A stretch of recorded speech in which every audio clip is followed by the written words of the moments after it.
The greatest tip for memorization, probably, is the question they asked to Imam al-Bukhari, rahimahullah ta'ala. They asked him, Imam al-Bukhari, do you know any medicine for hifz? Like, is there something I can take to make my hifz really good?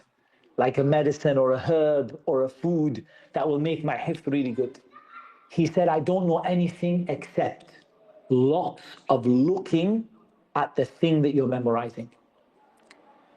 And he كثرة النظر or تكرار النظر في المحفوظ. Lots of looking again and again. So you take what you're memorizing and you just keep looking at it again and again and again and again. And I'm going to add to that a small point, which is reduce the amount that you memorize in one go. So start by just memorizing, say for example, one sentence instead of one hadith. And look at it a lot. Write it on your wall, your window, on your car, post-it notes, put it on your fridge, until everywhere you go, you see it. On your phone screenshot, you see it. You know, you sit down at work, desktop screensaver, you see it. You go out, there's a post-it note on your car wheel and you see it. You keep on seeing it over and over and over again, and it's only very small. As you become stronger, you will be able to memorize more in one go, and you'll be able to look at it less. But there's two types of hifz. Hifzun sadiq wa hifzun kadhib. True hifz and fake hifz. True hifz is the hifz where you really genuinely know it. I'll give an example. Surah Al-Fatiha. If I say, read from Ihdina as-sirat al-mustaqim, do you ever go, Ihdina as-sirat al-mustaqim, what comes next?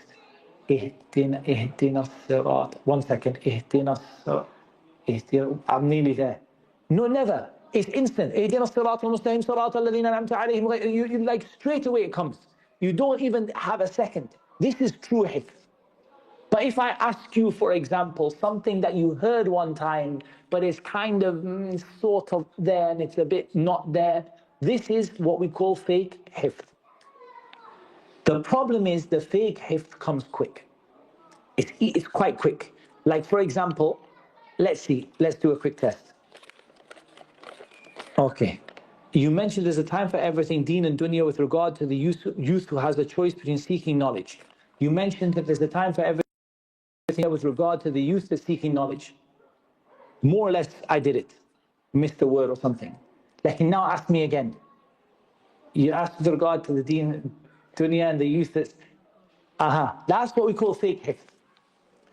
It looks like you've done it, and even if I do it 10 times, it'll look like I do it, and maybe I'll even memorize it until outside. But ask me at Fajr tomorrow, I'm going to say I don't even remember what the question topic was, let alone what the... Yeah? So you have to go more than what you think. You can't just do like, you read it 10 times, you know it. No. Go for 100 times. Until you don't just know it, you see it in your sleep, you see it when you open your eyes, and you dream about it, and it's like, it's there, it's not going anywhere. Very important. This next tip I'm going to give is, give attention to revision more than you give to new memorization. Because actually, it's more important to keep what you have than to add something and lose something. So what we do sometimes is people who memorize the Quran, they keep going. He memorized, let's say for example, Al-Baqarah, and goes to Ali Imran. He finished Ali Imran, but now he doesn't know Al-Baqarah anymore. Shaky. He goes to Surah Al-Nisa, now he doesn't know Al-Baqarah at all. Loads of mistakes. He goes to Surah Al-Ma'idah, by the time he reaches Surah Yunus, he doesn't, not Al-Baqarah, not Ali Imran, not Al-Nisa, he's forgotten it. Or he's been made to forget. We shouldn't say forgotten it, but he's been nusiya, made to forget. طيب. The better way is, don't go so fast, but keep what you have. And that's why memorization really helps to have a teacher, because your teacher will make sure you don't get lazy and go on. Now you don't know that. No, you don't know that, back again, till you know it. So it's about preserving what you have, looking after what you have, and progressing on slowly. Don't try to take your hifz all in one go, but take it step by step, stage by stage, and also awlawiyat in hifz. Awlawiyat is priorities. Don't fill your hifz with things that are not that important, right? Like sometimes we feel, like for example, let's say you have a certain ability to memorize. And I love, don't get me wrong, I love memorizing chains of hadith. But if you know your memory is limited, why are you going to put the chain in your memory and miss out on the words of the Prophet ﷺ later on? Does that make sense? Like I would say, don't memorize the chain, memorize the words, what the Prophet ﷺ said for now. If you see your memory became very strong, you can go with the chains of narration, no problem. But if you're struggling already to memorize 20, 30, 50 hadith, and you put the chains there, so instead of 100 hadith, it will be 20 hadith.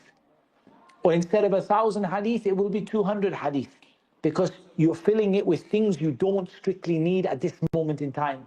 So be very stingy with your hifz, like be very careful what you commit yourself to memorize, that you really, really need it. And Allah Azza wa Jalla knows best.